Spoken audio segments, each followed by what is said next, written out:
അപ്പോൾ ഏകദേശം 6-ാം മണിക്കൂറായിരുന്നു. 9-ാം മണിക്കൂർ വരെ ഭൂമി മുഴുവൻ അന്ധകാരം വ്യാപിച്ചു. സൂര്യൻ ഇരുണ്ടു. ദേവാലയത്തിലെ തിരശ്ശീല നടുവേ കീറി. യേശു ഉച്ചത്തിൽ നിലവിളിച്ചു പറഞ്ഞു, പിതാവേ, അങ്ങയുടെ കരങ്ങളിൽ എൻ്റെ ആത്മാവിനെ ഞാൻ സമർപ്പിക്കുന്നു. ഇത് പറഞ്ഞ് അവൻ ജീവൻ വെടിഞ്ഞു.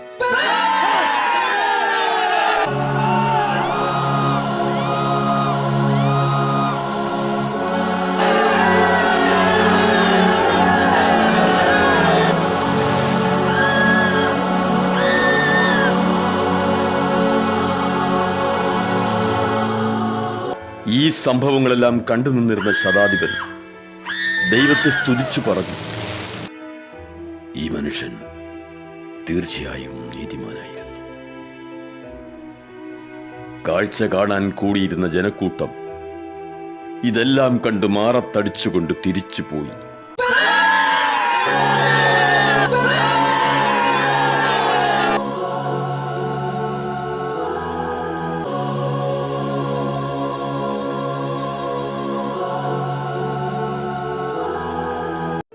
അത് സാബത്തിനുള്ള ഒരുക്കത്തിൻ്റെ ദിവസമായിരുന്നു. ആ സാബത്ത് ഒരു വലിയ ദിവസമായിരുന്നു. സാബത്തിൽ ശരീരങ്ങൾ കുരിശിൽ കിടക്കാതിരിക്കാൻ വേണ്ടി അവരുടെ കാലുകൾ തകർക്കാനും അവരെ നീക്കം ചെയ്യാനും യഹൂദർ പീലാത്തോസിനോട് ആവശ്യപ്പെട്ടു. അതിനാൽ പടയാളികൾ വന്ന് അവനോടുകൂടെ ക്രൂശിക്കപ്പെട്ടിരുന്ന 2 പേരുടെയും കാലുകൾ തകർത്തു. അവർ യേശുവിനെ സമീപിച്ചപ്പോൾ അവൻ മരിച്ചു കഴിഞ്ഞു എന്ന് കാണുകയാൽ അവൻ്റെ കാലുകൾ തകർത്തില്ല.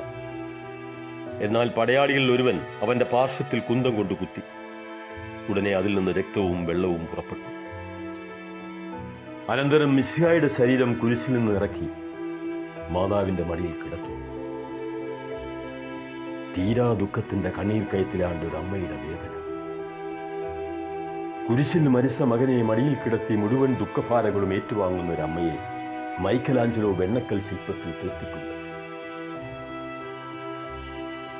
ദാരിദ്ര്യ ദുഃഖത്തിൽ കാലിത്തൊഴുത്തിലെ കുഞ്ഞിന്റെ പിറവിയും തച്ചന്റെ മകനായി അപ്പനെ സഹായിച്ച് പള്ളിയിൽ വെച്ച് മകനെ കാണാതായ സംഭവവും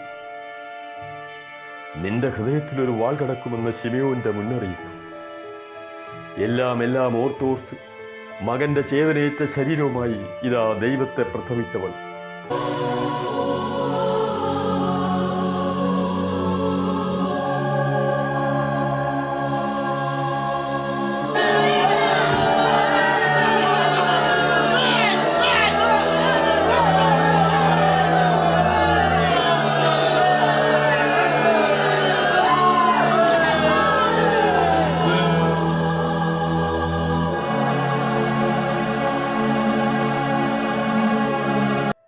യഹൂദരോടുള്ള ഭയം നിമിത്തം യേശുവിൻ്റെ രഹസ്യ ശിഷ്യനായി കഴിഞ്ഞിരുന്ന അരിമത്തിയക്കാരൻ ജോസഫ് യേശുവിൻ്റെ ശരീരം എടുത്തു മാറ്റാൻ പീലാത്തോസിനോട് അനുവാദം ചോദിച്ചു. പീലാത്തോസ് അനുവാദം നൽകി. അവൻ വന്ന് ശരീരം എടുത്തു മാറ്റി.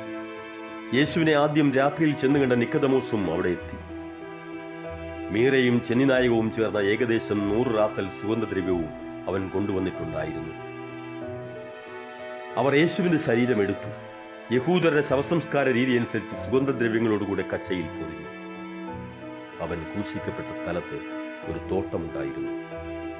ആ തോട്ടത്തിൽ അതുവരെ ആരെയും സംസ്കരിച്ചിട്ടില്ലാത്തൊരു പുതിയ കല്ലറയും ഉണ്ടായിരുന്നു. യഹൂദരുടെ ഒരുക്കത്തിന് ദിനമായിരുന്നതിനാലും കല്ലറ സമീപത്തായിരുന്നതിനാലും അവർ യേശുവിനെ അവിടെ സംസ്കരിച്ചു.